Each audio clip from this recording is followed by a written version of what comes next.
Well, I think there's an opportunity now for businesses to really sit back and with the time that they have to really look at their business and how they want to position it for the future.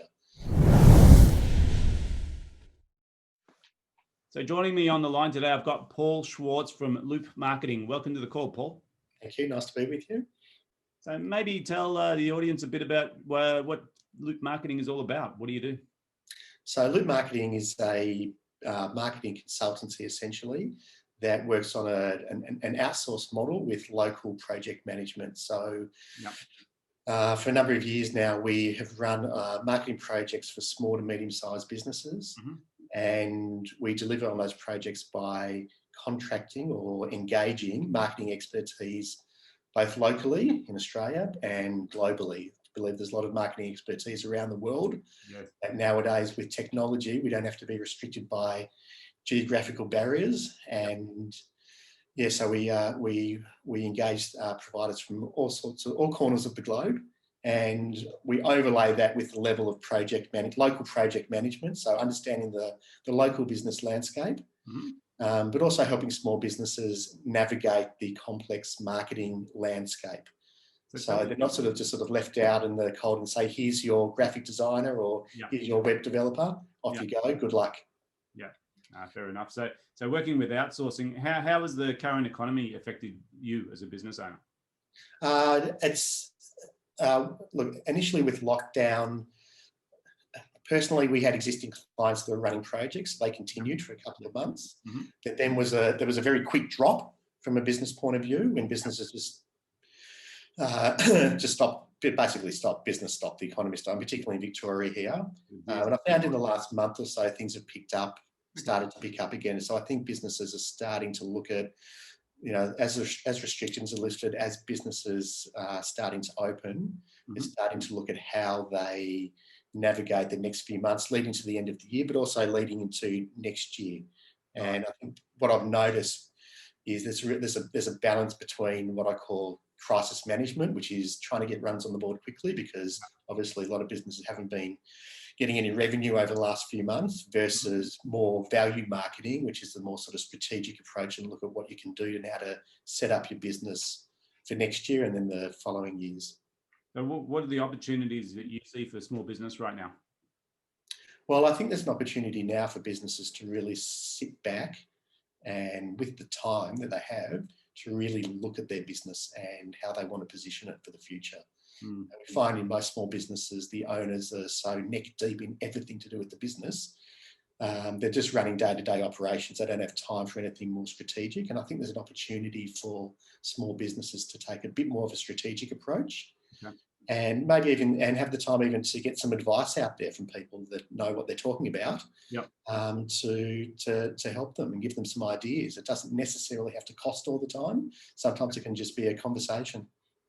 Yeah, fantastic. Now, before I started recording today, you said an interesting statement. You said digital marketing is an overused term. Can you elaborate on that? Yeah, look, I think I think there's a bit of a knee-jerk reaction as with lockdown. Everyone thinks everything has to move online. And we have to look at SEO and SEM and Google Ads and social media and all those sorts of things. And I think that my experience in the past is that while they're really valuable areas of marketing, they're not necessarily essential for all businesses, depending on the space that they're working in. And I think also that there's businesses have to be careful about investing all of their eggs in one basket as far as which area of marketing they invest in.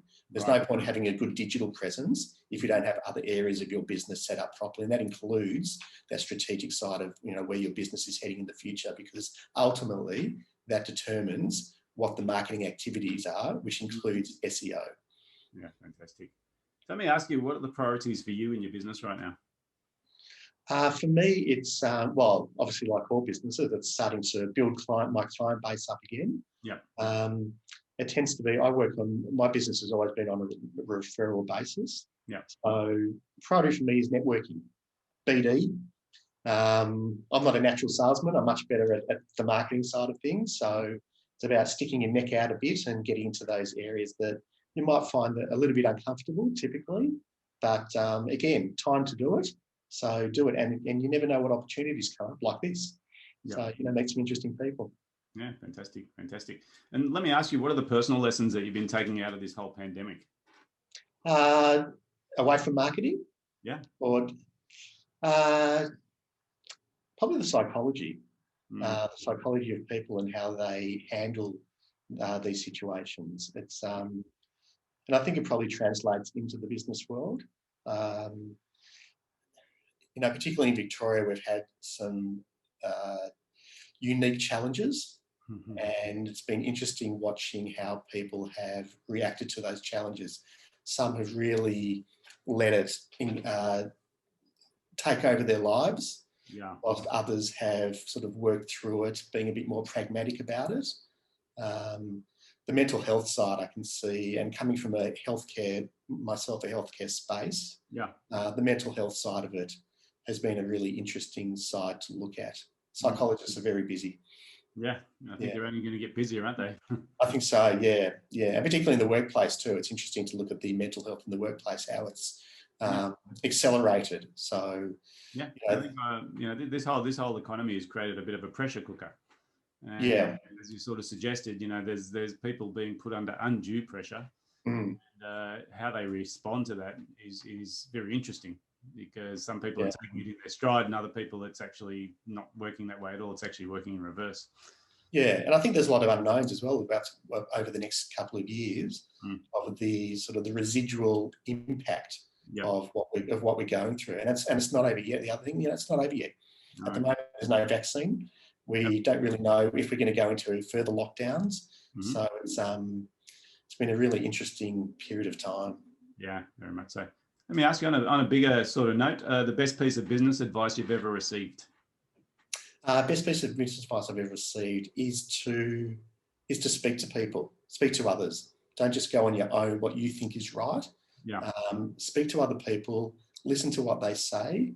Even if you don't think it's of value at that point, you never know. Sometimes ideas might sound ridiculous, but you never know what can evolve from those ideas.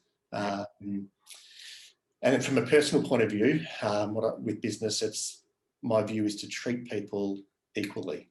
So particularly in this time when you don't have this face-to-face direct interaction, it's very easy to get an email from a CEO of a company and respond to that very quickly because they're a CEO, but then get an email from somewhere further down the food chain and think, I'll get to that in a week or so. My mantra has always been treat people equally. So respond in the same way, in the same time, with the same level of respect. Yeah, fantastic. So let me ask you, do you read any books in business, or do you follow any bloggers or any podcasts? I read a lot of articles. Yeah, I find myself waking up in the middle of the night, as I do at this age in life, spending a couple of hours flicking through. I know they say you shouldn't have your phone by your bed, but I need to, because I'm often dealing with some of my marketing contractors globally.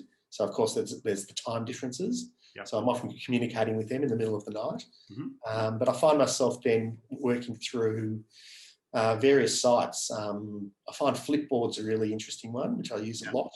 And just see a lot of really interesting articles out there. And again, at the moment, sort of 80 to 90% of the articles seem to be around digital marketing and SEO, which is understandable. But Do you have a favourite author or podcaster?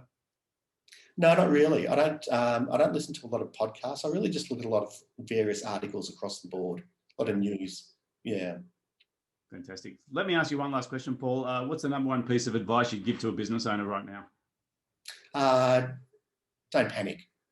As we hopefully move out of lockdown, as the restrictions lift, as businesses pick up again, my advice is not to panic. Speak to people to get an understanding of what you're looking at investing in from a marketing perspective. Try and get an understanding before you commit dollars. And if you're unsure, if your gut says you're unsure about it, then don't commit until you really get a full understanding. And there's people like myself who are happy always to have conversations with, just to help people understand the complex, ever-changing marketing landscape, to point them in the right direction. Yeah, fantastic. All right, Paul, look, thanks so much for your time today. Really enjoyed the conversation. Pleasure. Thanks for having me.